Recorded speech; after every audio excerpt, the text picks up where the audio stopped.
Hi everyone. आज का जो मुद्दा है वो बहुत ही अहम है। जब हम शुरुआत करते हैं तो कई बार जो है आपको न्याय व्यवस्था, न्याय और भ्रष्टाचार की बात को लेकर के जो है आज स्टार्ट करेंगे कुछ बात, जैसे कि भ्रष्टाचार और न्याय व्यवस्था। इन दो चीज़ों पे हम बात करेंगे कि आखिर ये दोनों चीज़ें होते क्यों हैं, क्या कारण है, आखिर ये कमी क्या रह जाती है, क्या क्या इसके अहम रोल होते हैं, विशेषताएं होते हैं। इस सब चीज़ों पे हम बात करेंगे। यानी मेरा जो टॉपिक होगा वो भ्रष्टाचार और न्याय व्यवस्था का होगा। तो भ्रष्टाचार और न्याय व्यवस्था क्या है, कैसे है, क्यों है, हम सभी मुद्दों पे बात करेंगे। लेकिन जो मेरा मेन और अहम मुद्दा होगा वो सबसे पहले जानने की जरूरत है।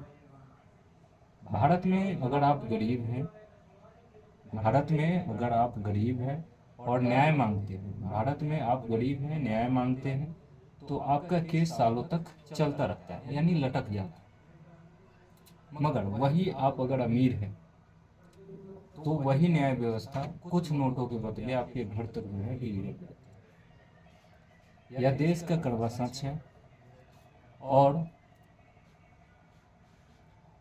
हर लोगों को सोचनी चाहिए कि ये भ्रष्टाचार और न्याय व्यवस्था होता क्यों है। जब ये कड़वा सच है और इसको जब उजागर करना चाहते हैं तो इसमें अहम रोल आता है नेताओं का और अफसरों का। ये दो चीज़ों का बहुत अहम रोल होता है। यह देश का कड़वा सच है और यह वीडियो उसको उजागर करने आया है जो चाहते हैं या जिसे बड़े बड़े नेताओं और अफसर छिपाना चाहते हैं। पूरा सुनिए, क्योंकि ये आपके और मेरे भविष्य का सवाल है। तो चलिए वीडियो को स्टार्ट करते हैं। क्या आपको पता है कि हमारे देश में आज भी 5 करोड़ से ज़्यादा केस भारत की अदालतों में पेंडिंग है। इंडिया में अभी भी 5 करोड़ से ऊपर केस जो है पेंडिंग है। पता है क्या आपको? नहीं? तो चलिए हम ये भी बताएंगे।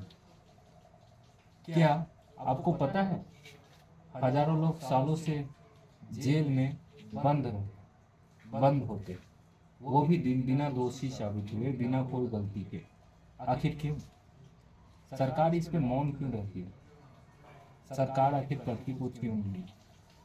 हम इन सभी चर्चाओं करेंगे इन सारे मुद्दों पर। दूसरी, क्या आपको पता है वही करोड़ों का घोटाला करने वाले मंत्री, नेता और 5 स्टार जेल में जो है आसानी से एसी रूम में मौत करते हैं? आखिर क्यों? ये सवाल तो उठता है ना। क्या यही है हमारा लोकतंत्र? क्या यही है हमारा समानता का कानून? क्या यही है हमारी कानून व्यवस्था? क्या यही है हमारा कानून? नहीं।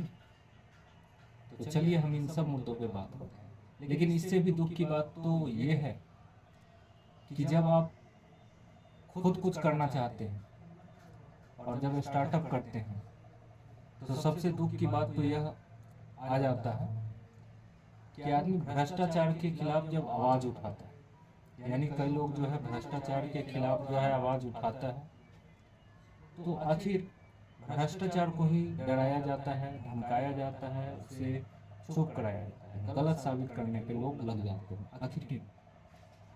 आप कोर्ट जाते हैं, आपको एक तारीख मिलती है, फिर दूसरी तारीख मिलती है, फिर तीसरी तारीख मिलती है। यानी आप कोर्ट जाते हैं मगर आपको तारीख ही तारीख मिलती है, केवल तारीख मिलती है, न्याय नहीं मिलता।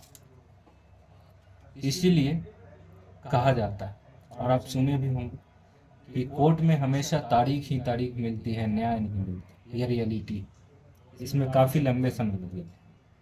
और इसी बीच वही भ्रष्ट लोग, वीआईपी लोग सिक्योरिटी के साथ जो है वो घूमते रहते हैं। तो सवाल तो उठता है, यह न्याय व्यवस्था है या अन्याय व्यवस्था? अगर आपको लगता है कि लड़ाई सिर्फ हमारी नहीं आपकी भी है, तो इस वीडियो को अभी शेयर कीजिए और हमें फॉलो और सब्सक्राइब कर लीजिए ताकि मैं आपको बताऊं कि न्याय व्यवस्था में कैसे भ्रष्टाचार जरे जमा चुका है और हमें क्या करना चाहिए। आगे की वीडियो में आप बने रहे ताकि मैं हर चीज आपको बता सकूं, क्योंकि अभी जो है असली खेल शुरू हुआ है। अभी तो बहुत कुछ करना है, आगे देखिए होता है क्या। भ्रष्टाचार को जड़ से खत्म कैसे करें, बहुत अहम रोल है। भ्रष्टाचार को कभी भी जड़ से खत्म नहीं किया जा सकता है, क्योंकि इसमें पूरी तरीके से पारदर्शिता नहीं हो। हाँ, इसे कुछ हद तक जरूर है कि कम किया जा सकता है, जैसे आरटीआई के माध्यम से। आप काम को आरटीआई के माध्यम से थोड़ा आसानी से जो है अपना सब कुछ जो है जान सकते हैं, सरकारी काम का जो काम कार्यों के लिए। और भ्रष्टाचार आजकल वही लोग कर पाते हैं जो ज़्यादातर सरकारी कामों में होते हैं और अदालतों में, जैसे कि कोर्ट वगैरह के केस में।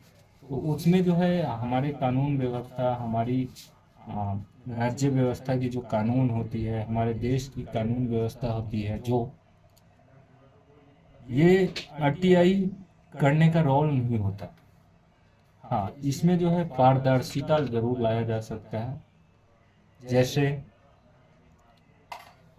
सीसीटीवी कैमरा के माध्यम से उसमें लगा करके, ऑफिस में लगा करके उसमें जो है कमी लाया जा सकता है, यानी पारदर्शिता करके लाया जा सकता है।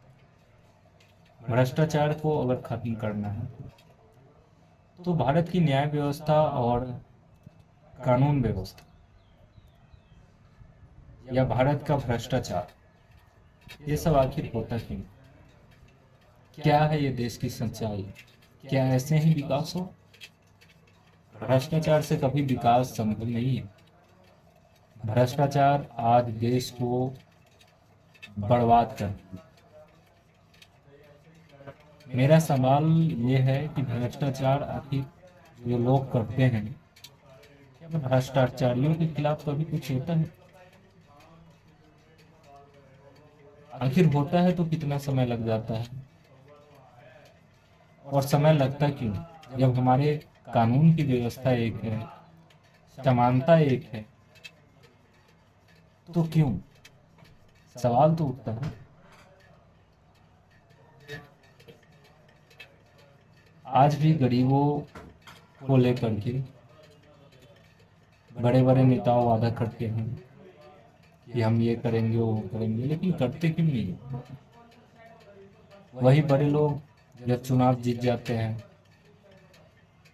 भ्रष्टाचार करने वाले लोग जो होते हैं, वो जब अपने काम करते होते हैं, तो ये पारदर्शिता क्यों नहीं लाते? क्या पारदर्शिता से इनको डर लगता है? हाँ, पारदर्शिता से इनको डर लगता है, यह रियलिटी है, फैक्ट है। अगर पारदर्शिता होता तो इतना भ्रष्टाचार नहीं होता, और भ्रष्टाचार जब नहीं होता तो हमारे देश की कानून व्यवस्था भी बिल्कुल सही होती। तो कानून व्यवस्था को सही करने के लिए भ्रष्टाचार में कमी होना बिल्कुल जरूरी है। और लोग यही सोचते हैं कि सरकार कुछ बदलेगी, लेकिन सरकार कैसे बदलेगी, किन हालातों में बदलेगी? क्या सभी लोग एक जैसे होते हैं? नहीं। जब सभी लोग एक जैसे नहीं होते हैं तो क्या कानून एक जैसे हो सकते हैं? नहीं।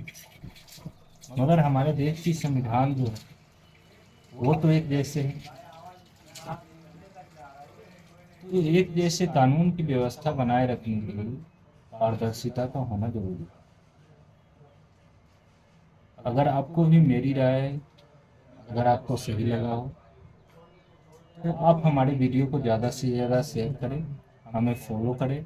अगर आप मेरा फेसबुक पेज पे देख रहे हैं तो फॉलो कर लें, अगर यूट्यूब पे देख रहे हैं तो चैनल को सब्सक्राइब कर लें।